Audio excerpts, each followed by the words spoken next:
越来越多的一手资料在向我们表明一个惊人的事实，那就是在17、18世纪的大洋海盗船上，全球化的种族平等文化比美国的黑人民权运动还要早了200年，体系化的民主分权和集体利益分配体系也比联邦党人文集还要早100年就出现在了这些海盗船上。在当今的大众文化中，提到海盗时，人们脑中浮现的形象要么是虎克船长那种鹰钩鼻戴着独眼罩手上还装着铁钩的凶狠角色，要么是放荡不羁的加勒比海盗船长杰克。然而历史上真实的海盗要复杂得多，如我在白鹭贸易的视频中提到的，一些海盗的实力已经强悍到足以成为国际博弈中的操盘手之一了。自然其组织规模庞大，需要的管理技术也很高。尽管他们确实凶残，但是这并不意味着他们全然疯狂。近年来的研究发现，这些海盗们在许多领域中都展现出了惊人的组织和管理才能。古典经济学家亚当·斯密曾将市场比喻为社会背后那只看不见的手，而彼得·里森在他的海盗经济学中也戏称海盗们的背后存在着一只看不见的钩子。这些匪徒们通过理性有效的方式管理着他们的掠夺生意。当然了，海盗早已有之，我们这里指的是17世纪到18世纪伴随着大航海时代活跃起来的大洋海盗们，尤其是大西洋上的海盗，他们是大航海时代的衍生物，是在新世界被发现到法律秩序建立之间的法外狂徒，其在人类社会中的本质角色与如今的黑客很相似。到18世纪20年代之后，海盗的活动急剧减少，其原因在于英国获得了对大西洋的制海权，各国的政府将海盗作为战争时期的编外力量的做法逐渐退出了历史舞台，雇佣性海盗的灰色地带消失了，这些人也得在被招安和重操旧业之间徘徊。同时，英国开始加大打击力度，以严刑峻法来清剿海盗，使得大西洋上的海盗活动迅速萎缩。然而在这个时候呀，一些海盗对招安的抵抗心理，竟然是来自他们不愿意放弃海盗船上的民主制度。事实上，他们已经按照民主分权的方式管理了自己的匪帮超过100年，而且在工业化大生产尚未普及之前，海盗们便展现出了品牌意识和营销手段。而且在美国黑人民权运动兴起的200多年前，他们就实现了种族平等，不同肤色的海盗们在船上平等协作，同工同酬。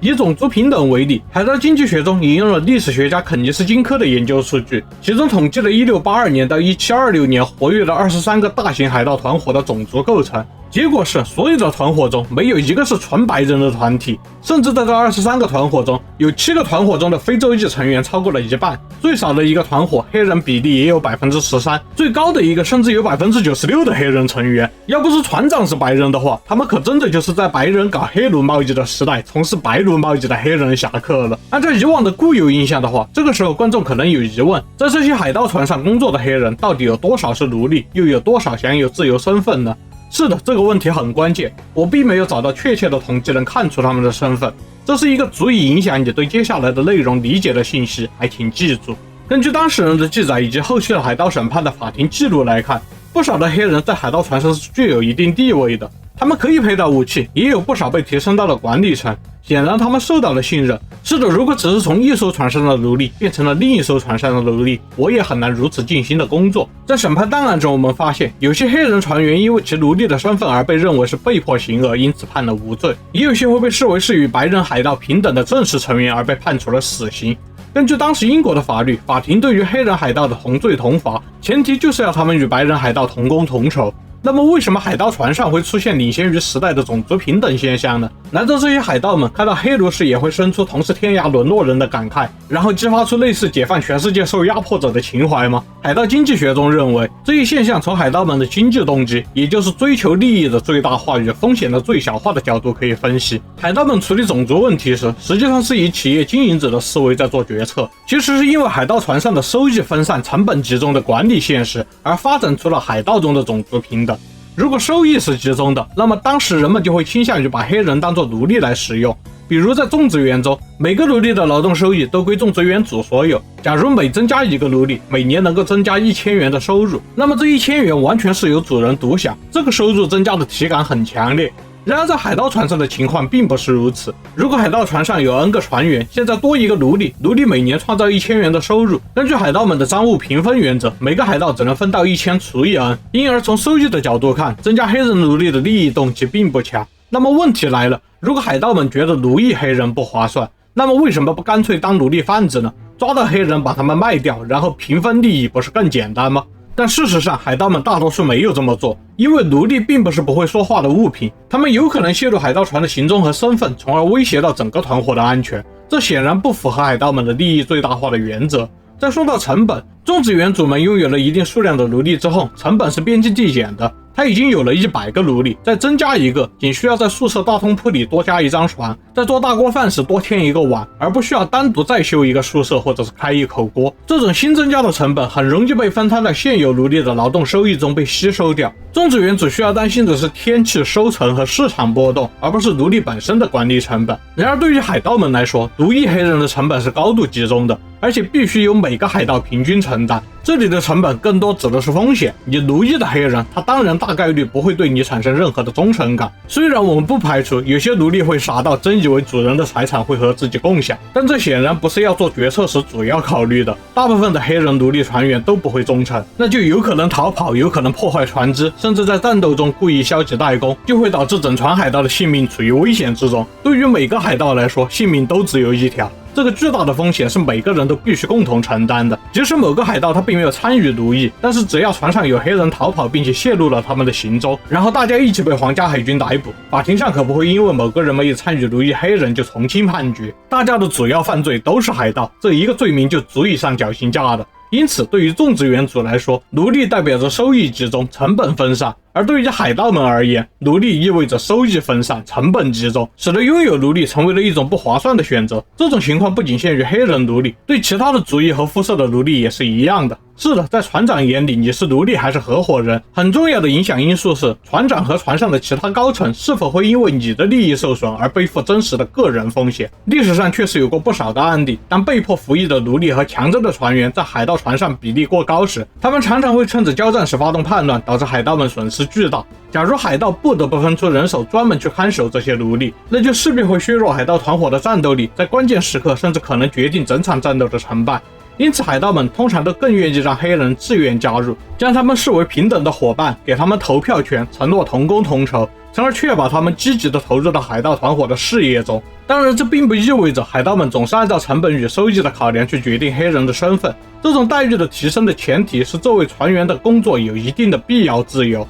如果已经跌落到了划桨奴隶或者是战俘人质这种命运了，那就真的是只能期待来生了。彼得里森对于海盗团伙中的种族现象的经济原理的分析中还发现，如果抓获了一批黑人，海盗们能够在短期内将其出售，并且这些奴隶对于海上的内情知之甚少，此时奴役他们的风险较低，利润较高，海盗们就会毫不犹豫地将他们当作商品处理。而即使部分的黑人船员发动叛乱成功，但是他们缺乏操纵船只的技能，无法顺利地掌控整艘船，这种技能上的劣势也会让海盗更有动机去奴役他们。因此，不让自己船上的客人们有机会接触到驾驶船只的技能，乃是海盗团伙们维持尽可能多的奴隶利益的重要一环。对于他的这个分析，老花深表赞同。首先，他以经济学的角度解释了海盗行为的模式和深层逻辑，揭示了我们对海盗这一群体行为的全新理解。或许我们可以用类似的视角分析一些独裁小国表面上疯狂行为的背后，实际上也是有一只看不见的钩子在发挥作用。像是让·雅克·德萨林、博卡萨、齐奥塞斯库，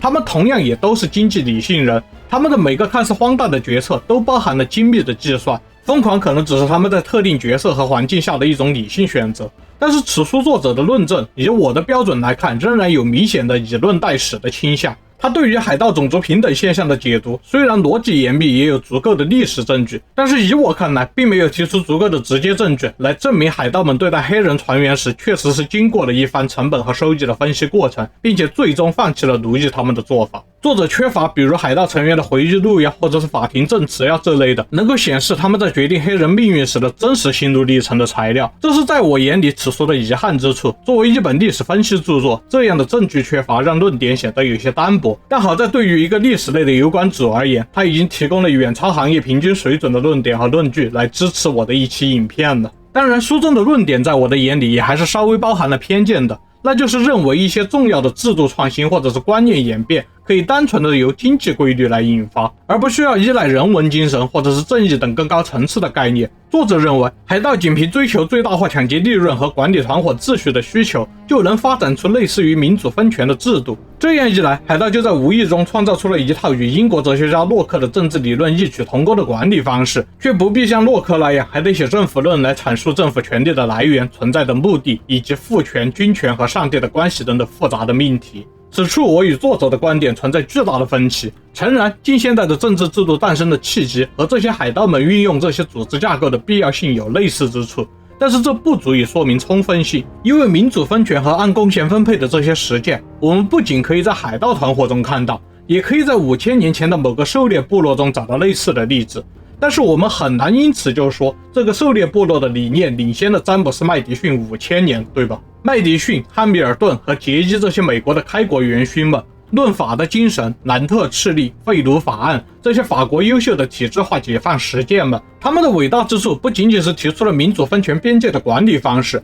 更重要的是揭示了为什么这种分权体制能够长期有效的运作，并且能够在不同的时代、不同的社会组织中被复制。他们不仅创造了分权制度的理论框架，同时也发明了一套配套的理论体系，使得这一政治结构能够孕育出一个全新的社会形态。而海盗团伙内部的民主分权，严格来说只是为了自身利益而设计的管理机制，既无法推广到其他的社会组织中，也难以长期维持。因此说海盗们在某些理念上领先了麦迪逊100年，虽然在区分奴隶制度和非奴隶制度方面有一定的启发性，但是实际上还是包含了低估近现代先贤们的意思，也与历史实际不符。这就是我对这本书的看法。不出意外的话，这会是新的和花善里一起读书系列的首个视频，希望没有让你失望。都看到这了，别忘了点赞订阅啊，我们下期再见。